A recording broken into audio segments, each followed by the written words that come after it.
Welcome to another episode of Fresh Thinking by Snowden Optiro. My name's Jan Graham and I'm a Principal Consultant at Snowden Optiro based in Perth, Western Australia. This is part 2 of a 2-part series on issues relating to recoverable resources.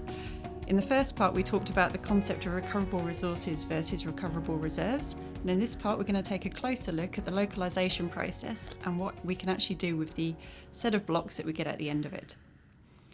Today I'm with Ian Glacken, who's an Executive Consultant at Snowden Optiro in Perth. Welcome, Ian. Thank you, Jan. Good to be here again. It was part 2. So, Ian, in part 2 we're going to talk about the localisation as part of the recoverable resource process. So what are the issues here? Okay, so let's tackle this word localisation. It's a bit of a mouthful, but it adequately describes what it is we're doing. So we talked in the first part about the need to generate large block estimates, but simply for the reason that we can't estimate directly into SMUs or small blocks, which is what the mining engineers want. However, there is a way around that, and this approach is localization. So what we're doing here is we're taking our panel estimate, which is an appropriate estimate with the right degree of smoothing and so on, and we're effectively changing the tonnage grade curve, and we're actually generating an estimate into small blocks. Now we'll talk about what these small blocks are later on, but what we're giving the mining engineers is an estimate which is not in a 50 by 50 panel, which they really can't do much with. It's actually at an SMU scale. However, as we'll see, there are pros and cons associated with this approach. So the idea of localization is that we're effectively generating a pseudo, not an actual, SMU model from a recoverable resource model, whether it's uniform conditioning. We talk about LUC, local uniform conditioning, MIK, localization of that, or simulation, which is a bit of a different issue. Okay. So what are the main localization methods? Okay, so there's really only one. This is some work put together by a chap called Marat Abzalov, who's based here in Perth, 2006. He's a consultant geologist, worked for Rio Tinto for quite a few years, and he invented this technique, which is called localization, or generating local uniform conditioning.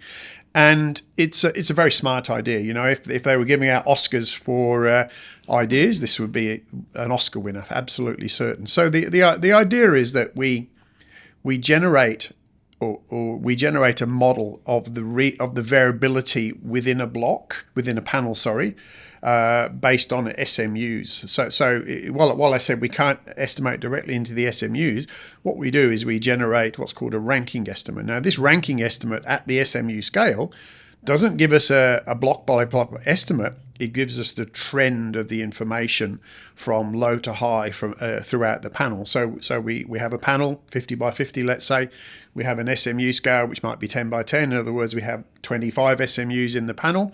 Then we generate this local ranking estimate, which tells us the trend of the blocks from high to low within the panel. Then quite simply, we subdivide the tonnage grade curve for the panel into 25, and we then reorganize these blocks by effectively dividing the metal into that, and we reorganize them from low to high. So in terms of whether this is geostatistics, it's not, it's just maths. But having said that, you know, it's, as we said, it's a very smart idea. So can we use this localization approach with other algorithms? Yeah, yes, we can. The original application was with uniform conditioning, which is gives us a single panel estimate. But as I said to you, because we're not effectively making any assumptions about the nature of the distribution, we're taking the distribution and we're subdividing it. We can use it with MIK, multiple indicator kriging. Now, some companies, and Newmont is the company that springs to mind, they like to use MIK, multiple indicator kriging, and we use it a lot as well. So the consequence of that is that in their open pit mines, in the Carlin Trend and elsewhere, they would like to get a SMU estimate, and so they take the MIK approach, MIK panel estimate, and using the Abzalov algorithm, they generate these SMUs. Or pseudo SMUs, as we'll discuss in a minute. So it's equally applicable from MIK, from uniform conditioning. Now, with simulation's a little bit different story. With simulation, the key issue there is that because and some may dispute this, because conditional simulation is less subject to conditional bias than other techniques such as MIK or UC in particular, you can estimate into smaller blocks.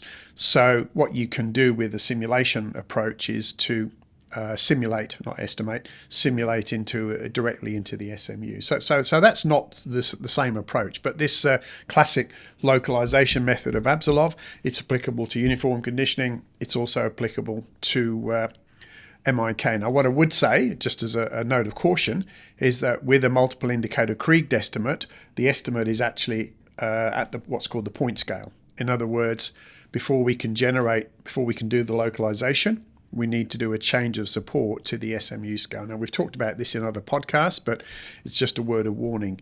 Inherent in the UC technique, or the LUC technique, is that we're actually generating the tonnage grade curve already at the SMU scale. So we don't need to worry about that. But with MIK, we do need to worry about the fact that we need to go from point to SMU. But at the end of the day, once we've got that tonnage grade curve, whether it's a UC tonnage grade curve, uniform conditioning, whether it's an MIK tonnage grade curve, we're using this subdivision approach to generate these SMUs. Okay. So what are the main issues associated with the LUC or the LMIK? Yes, I think the main issue, and again, the reason I wanted to have this discussion is the output. A few months ago, at the weekend, I got an urgent text message from one of our clients. And this is related to a model that we generated for them some time ago, 3 or 4 years ago, in fact. And it was a uniform conditioning model. So it estimated into large panels. And we generated a SMU model, a LUC model. Now, I won't say what the mineralization was or where it is. It doesn't really matter, except to say that the ore body was drilled out on a fairly wide spacing. The mineralization was quite disseminated. And it was a classic case where this idea of uniform conditioning would give us an idea of what we could get at the time of mining. So this company, they'd had their resource model that we generated reviewed by an external geologist, an external consultant. And this, of course, as you know, is something we do quite a lot of. We review other people's work. Anyway, this consultant, he'd said, they've estimated directly into SMUs. Now, we can't do that because the drill spacing is quite wide. Therefore, what I'm recommending is that we actually take the cash flow for this project and we reduce it by a certain amount because we can't estimate into SMUs. So, of course, the person, the geologist, had totally misunderstood the meaning of these SMUs. And the fact is that when we do this localization, whether it's with uniform conditioning or with MIK, we are absolutely not generating an SMU estimate. We're generating an estimate at the SMU scale. In other words, if the mining engineers want to look at the equipment size, the shovels, the trucks, production rates, they can report within a bench or within a region of the pit from that model. But what we're not doing, and what this person failed to realize, was that we're not actually generating a model where someone can go to an SMU and say that is the grade of that SMU there, or that is the grade of that SMU.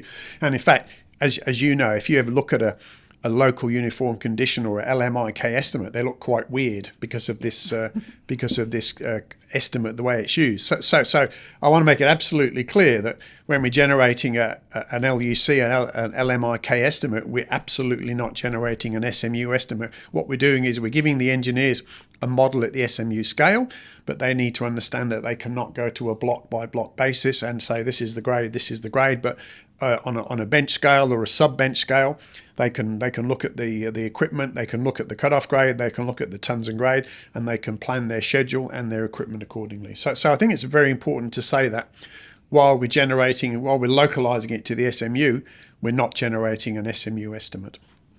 Okay. Thanks. So that's the end of part 2. It's been a bit of a deep dive on the topic of localization. We hope you found it interesting and welcome your comments and challenges. Thank you. I would say that Abzalov wrote a second paper, which is case studies, and we'll put the reference to this paper in the notes to the podcast. And the other thing I would say finally is that there's no such thing as a free lunch, of course. Thanks, Ian. Thanks for giving us your view. Thank you. If you'd like to listen to more of our Fresh Thinking by Snowden Optiro podcasts, you will find them for free on our website, Spotify, Apple Podcasts, and most other podcast platforms.